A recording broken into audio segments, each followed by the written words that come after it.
So the first day of the Auto Expo is now over. We are dog tired. Well, he's dog, I'm tired.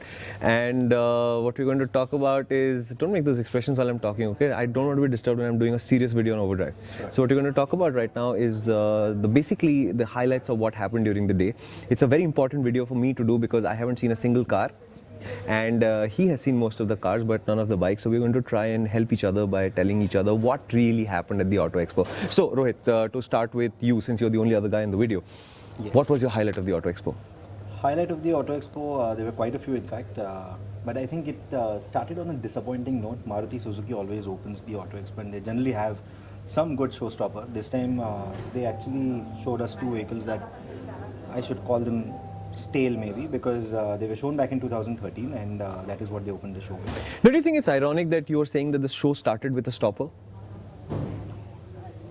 Yes, it did, but I mean that is what you would put it as, a showstopper, but it wasn't. Okay. Yeah, so that is how it began. No, but why are you being so negative? I know you're tired, and I know I called you dog, and I am the one who's actually tired. But why are you being so negative? Let's talk about the highlights of the day, not the lowlights of the day, right? So yeah, that is the note on which it started. But after that, there were quite a few important vehicles that actually showed their face. That is a good thing. I think Mobilio has to be one of the most important reveals today because.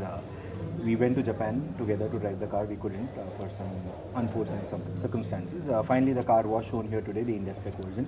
I think that is one very important vehicle. Then there was the Typhoon concept, which makes its Asian debut, and it has a wheel on the back. So that is basically how we like to look at our SUVs. We need that wheel on the back, and only then it qualifies as an SUV, and that is what the compact SUV. So you've talked about one MPV, you've talked about one SUV. Are you going to bring up a particular sedan or a hatchback to round the whole car kitty out?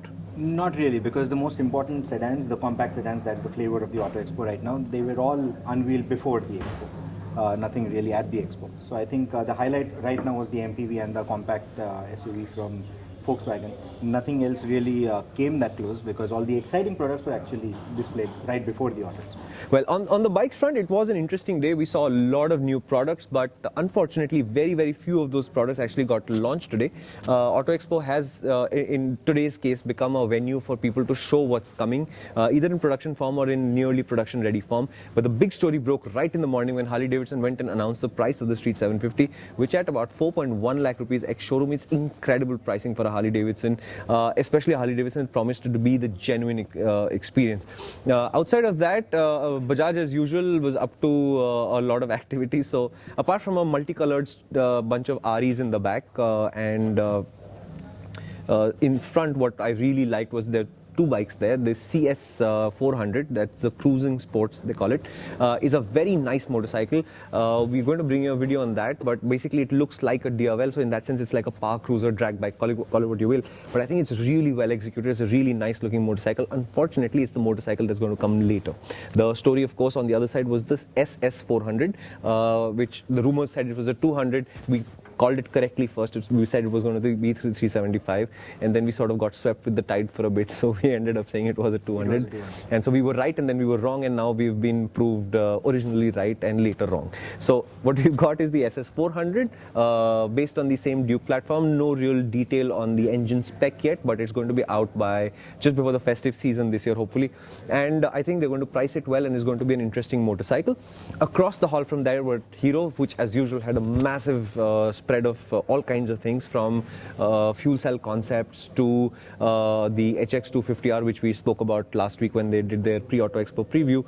There was a very interesting Splendor-based cafe racer. I think there's a lot of cafe racers popping up in the show, which is an interesting trend. I think the Splendor one needs a little bit of work. There are proportions at the back especially, which I don't think gel with the motorcycle.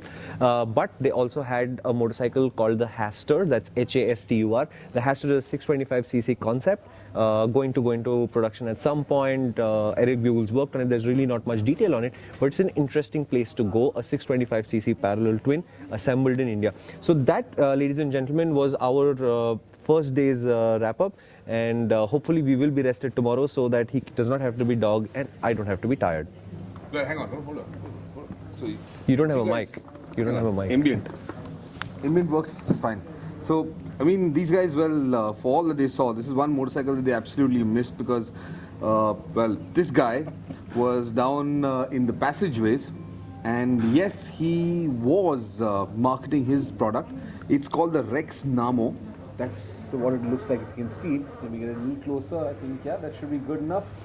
And this is an electric bike inside which there's a lot of tam jam. In the maker's own words. So down inside there's a lot of tam jam, and he's actually those are brochures that he's distributing. No, but I thought that was this is my. It looked like that's his tiffin box over there. No. Oh, no, so that's why he looked very suspiciously at me, because I think I was trying to buy either cotton candy or popcorn. I forget which from the bike, because I really thought it was a very cool Auto Expo themed concession stand. My mistake, dude. Your creativity is awesome, but यार ये तामझाम नहीं है इसके अंदर. आपने जो भी डाला है बड़े प्यार से electrical या whatever you put inside, but on a more serious note, we have to compliment the organizers of the Auto Expo. Today, as press days go, was a very, very well done event. There were more or less people who looked like journalists throughout the day. A few people looked a little shady, but certain journalists do look a little shady. You can't really help it. I must add over here, I mean, it was a very well-oiled machine. Yes. Fantastic work. Everything worked seamlessly. There were no fist fights. Yes, there were fist fights. There were a lot of people who were running around looking to get their hands on press kits and paper, effectively pages, printed sheets of paper with all the information on the cars. But well, we can't help that. Nonetheless, I think overall Auto Expo 2014 is definitely off to a good start. Yes, I think it started on a rainy note and it became really bright and sunny and cheery by the later of the day. So that's Dog, that's Tired, and that's Dogbert. We'll see you tomorrow.